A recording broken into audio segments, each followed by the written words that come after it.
Hey everybody. Sorry, I know you missed the first pick, which is one of the more important picks to be paying attention to. But I was having some trouble with my recording right now. Let me see if I can get a few things figured out. Okay, I'm hoping that's a little bit better.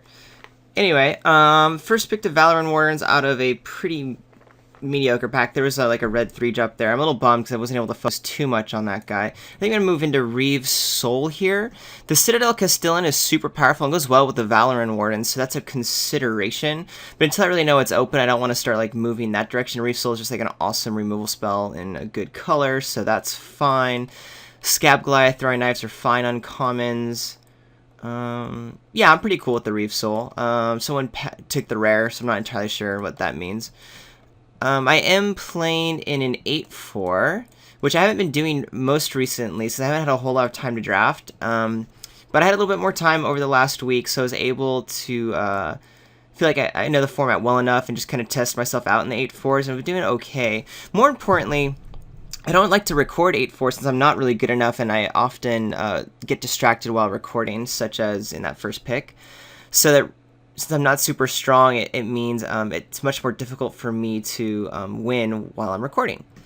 And then it also means I'm more likely to win in round 1, which I don't like posting normally because it's just not a whole lot of value if you spent time watching the draft. Still, it's just, I've forgot how much nicer it is in an 8-4. Like, signals are so much clearer. Decks tend to be a lot more fun. They're more cohesive. I think that was one of the frustrations I had in Swiss, where it was harder to see what was going on because there was a little less continuity in the drafting. Here we're taking just another claustrophobia in a pack that's not super exciting, as I'm just trying to start seeing like what types of signals are open. Here's some more green being passed. An Elvish Visionary and Landward Empath are fine. I don't see any other strong black or blue spell. Read the Bones is definitely playable, but not something I consider really a strong signal. Whereas these cards are much better. I'm actually going to take the Visionary over the Empath, because even though I really like this card, if green is open, which it tends to be, it's easy enough to pick up the 4-drops that you need. I guess it's kind of true in almost all the colors in this format, but specifically the Empath. You don't want more than 2 of them anyway in the deck. They're great card advantage, but they're not super powerful cards. Another Read the Bones, which is still a signal, and it's better than Eyeblight Assassin. I actually think Evolutionary Leap is pretty good, especially things like Elvish Visionary. And is probably the most powerful card here in general, so I think I'll take it and see that green's a bit open.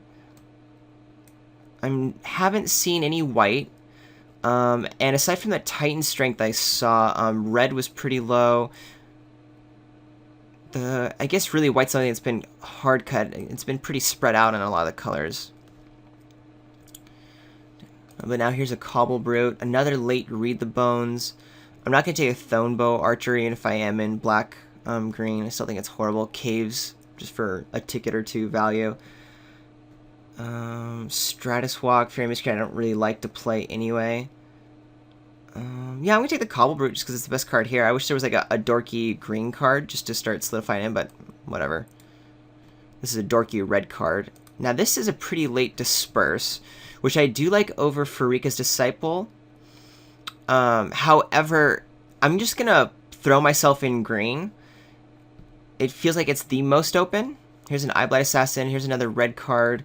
Again, Disperse is the biggest signal, and so it's something I want to be paying attention to, but it's not like I've passed any blue, so I'm happy to pass 1 Disperse and just really commit to, I guess my computer's thinking real hard, and I just really commit to 1 color right now, and just set myself up to be in that color. Yes, say now here's like a late Titan Strength, so maybe a little bit of blue or red might be the secondary color. Aside from that, there's really not a whole lot of playables in the pack. Stratus Walk can make some decks. Again, a little late Fairy Miscreant. I know that can be a fun deck if you get all the pieces put together, but I'm happy just to be speculating here. More late blue.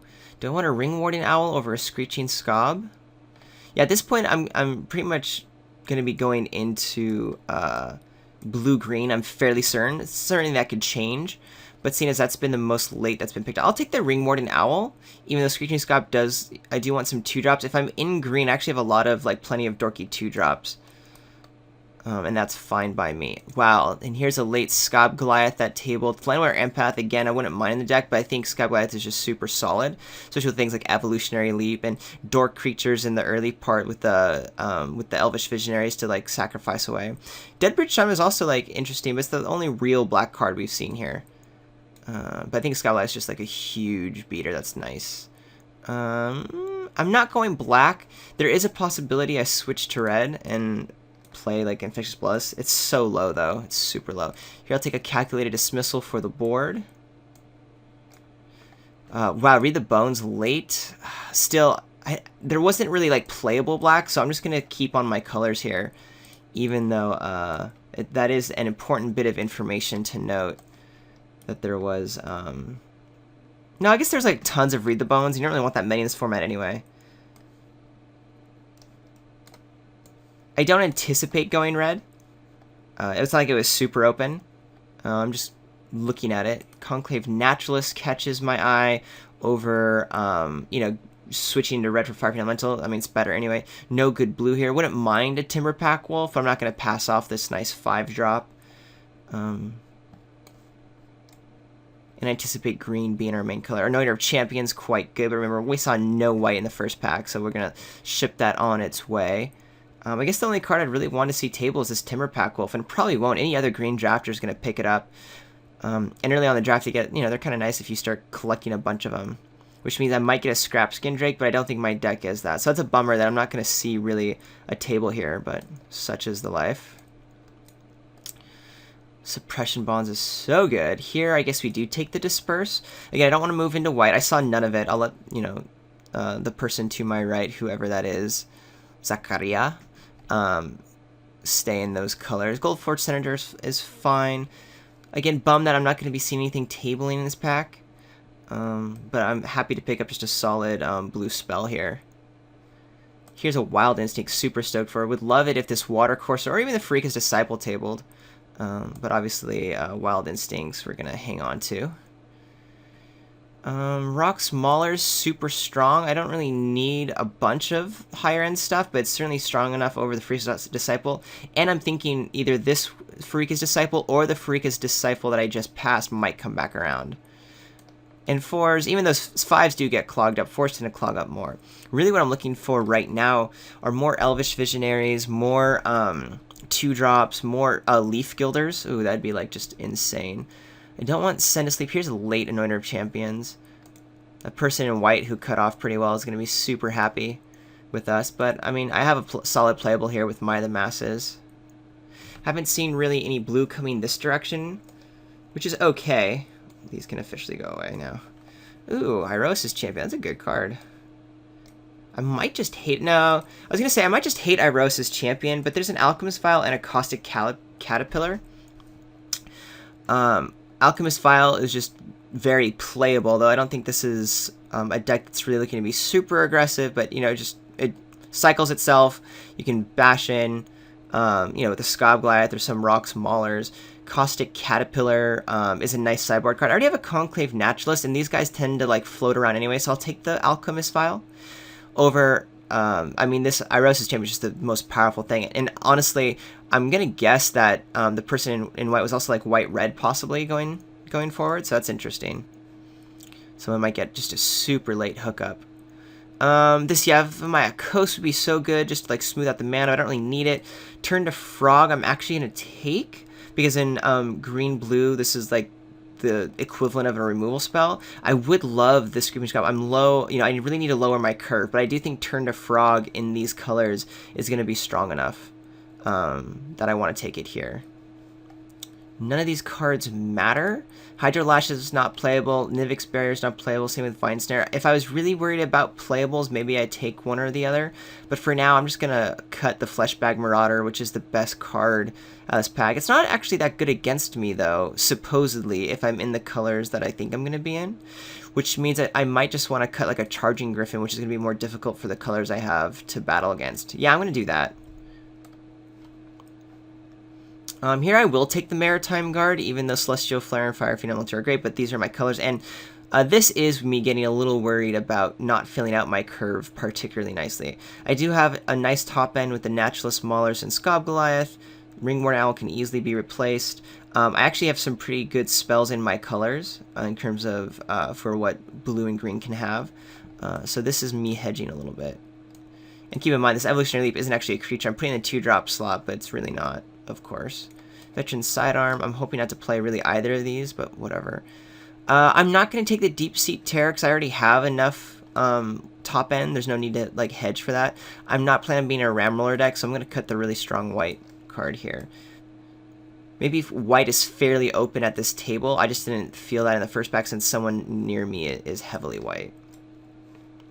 We'll cut the Prickle Boar. Interesting to know. We have 3 like very solid playable red spells. I guess our blue, our non-creature spells are strong enough to not really consider moving around. We're just cutting whatever. So really need this next pack to go well in terms of my prioritizing of 2s and 3 drops. I have a 2 and a 3, so that's a little scary. Bounding Krasis is quite nice. Leaf Gilder, though, is also quite nice. And will the Bounding Krasis table? I don't know. I'm going to risk it. I don't know if it was in my colors. And again, 2 drops are just more important than 3 drops, even though the Bounding Krasis is fantastic. And with having this top end in the 5 and the 6, the Leaf Gilder gets a little bit better. So I'm gonna hang on to this. I'll probably only get the Titan Growth back if the Bounding Krasis doesn't turn. I'm not a Sigil type drafter in general. Of course, it's not my colors right now, but I just tend to not do this enchantment type theme myself. So I'll take the Leaf Gilder. It is what my deck wants right now. Wow, nice uncommons here. I guess it's just Orchard Spirit or Sparing Aeronaut, neither of which I'm excited about for my second pick. Still, I need to lower my curve, I need creatures, it does what it needs to do. I'll take the Orchard Spirit over the Sparing Aeronaut. Again, curve consideration. Here's another Titanic Growth. Looks like I'll get at least 1 Titanic Growth, because one or the other will table, if not both. We'd love for this to do like another Valorant Wardens pass to me, or another like Bounding Krasis. Here's a Reeve Soul, so I guess the people next to me aren't particularly in black. Still, I got a Soul Blade Gen, which really makes me happy. This Leaf Gilder came online. We now have some really nice top end. It is arguable to take the Empath here, only because of my curve. However, Soul Blade is just so powerful. Yeah, it's worth it to go with the higher curve cost. Blessed Spirits is very good. The only pick for us really is Eva's Force Mage. It fills the curve out, but again, it's the dorky 3s. I really wish there was a more powerful... I got some more powerful creatures in here. I guess the Soul Blade Gen I can't complain too much about. Still, the deck is shaping up pretty nicely. I would love for these 2 artifacts to go away. I'm sure a Titanic Strength will replace one of them. It'd be nice also to get like a Wild Instincts or Claustrophobia a bit late. Ooh, here's some good cards. I'll take the Valorant Wardens.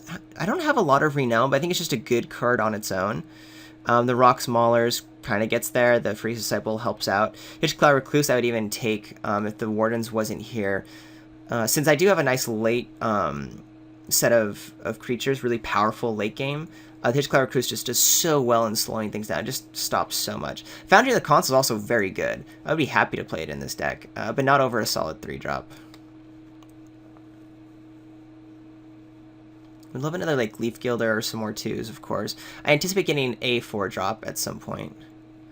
Well, I wanted more 2s. Here's a 2. It's not gonna be more than a 2/2 for 2, but that's fine. It's also like, I guess Call of the Moon's pretty fun. I'm not a Nissa's Revelation kind of guy. 7 drops, nor Nissa's Pilgrimage. So yeah. We'd love to get rid of this Maritime Guard. I don't do the Sphinx's Tutelage, even though it looks like I'm looking to slow things down and just get my big beats down on. I don't like Sphinx's Tutelage, and I'm happy just to have another creature here in the 3-drop slot, even if it is one of the, you know, just filler creatures. Bounding Krasis is here. And this wasn't the guy that was tabling. That's my next pack. So I could get super lucky here and get 2 Bounding Krasis if one of those tables. I'd be stoked for that. I'm not going to take another Orchard Spirit, and I'm not an Honored Hierarch fan. Even though I'm all about the slower curve. Table? Yes! Oh, it's so good. So great. So that's really helping this deck out quite a lot. Maybe that Titan Strength will come in. Right now, I do think Evolutionary Leap is still worth playing. I'm looking to get rid of this Maritime Guard. I'm not gonna say I don't have any other 2-drops coming my way on the table. So this is basically my creature set. The Titan Strength is gone. Looks like no one's playing the black-white build because the people to my left certainly were not, and they wouldn't expect to see this guy at table. I say this really not because they weren't in white. They weren't, you know, we had cut them. I say people to my right cut them pretty well, and so they were not in white, so we're playing. And then anyone over here might be black-white would have taken it by that point. So I don't really feel like I need to hate that at all. I'll just take the Deadbridge Shaman and hate. You know, we'll take the Crone Jailer. Just, again, cutting playable cards out. And then, I'm never playing Send to Sleep, so I'll take a Deep Sea Terror for the board. I don't anticipate putting it in over any of my other big drops. And then, I guess Maritime Guard for the board. I don't want to play 2 in the main. I like my creatures as they are. I would love this to be a better 2-drop. I even forgot this guy was here. I dismissed it. But I'll put it in the board because I do play a really aggressive deck. And I need to like cut an Orchard Spear and just have more 2-drops. That's cool. And then the Dreadwaters. Anyway, let me see who I'm passing. Baronin. I keep notes of like who's next and who I'm passing to. The Lost Cause. The Lost Cause, mayhaps. Yeah, so there's our draft. But I've been trying to make sure I write down so I can remember who I'm seated next to. It helps me gauge whether or not I'm reading signals correctly, as well as it does give some information. You know, if you were live, you'd in a live draft know exactly who you're playing next to. So I like to clean up what's you know, in my sideboard as I'm deck building. There's not a whole lot here for me to mess around with. I kind of just made playables. But let's take a look at how this actually sorts out. Here's the main deck. We don't want you. Of course we don't want you. Guys are just not playable. These are considerations up here. I'm pretty sure I don't want this guy in the main. This was the deck we had. I could consider cutting the Alchemist Vial or like an Evolutionary Leap in order to make sure I have more 2-drops, but I do have a large number of 3s, so I do like my game plan of keeping this as the main deck in order to you know, not fall super far behind and make sure we get our powerful creatures out later. But just know that if I'm playing a super aggressive deck, I will put the Maritime Guard in just to have another 2-drop. It's just so weak that I don't want to cut like at least a serviceable 3-drop in order to play it. So that, yeah, I just want my main deck to be a little bit stronger. This Alchemist Vial isn't doing a whole lot, but it can help get through, you know, like a Valoran Warden to get some Renown, or just like to help get some, you know, the last points of damage in, or just to change the clock a little bit. So I think it will be serviceable. But really, our game plan here is to get our creatures down, do a nice mid-range, slow start, and then start overpowering with our nice creatures and getting some long-term value. So yeah, I like it. These Bounding Crazies just really make this deck solid. Our 3s are so powerful. 10-7, but I have a Claustrophobia and a Soulblade Djinn. So even though there's a lot of green, I would actually like to maybe, even though like all my greens early, I think I'm fine with 8 green sources. And again, because I have double blue, I want to make sure I'm able to cast my double blue. And, you know, all I need is 1 forest to turn any of my other cards on. So I'm going to actually switch it around that way and submit the deck like this. Woohoo! On to round 1.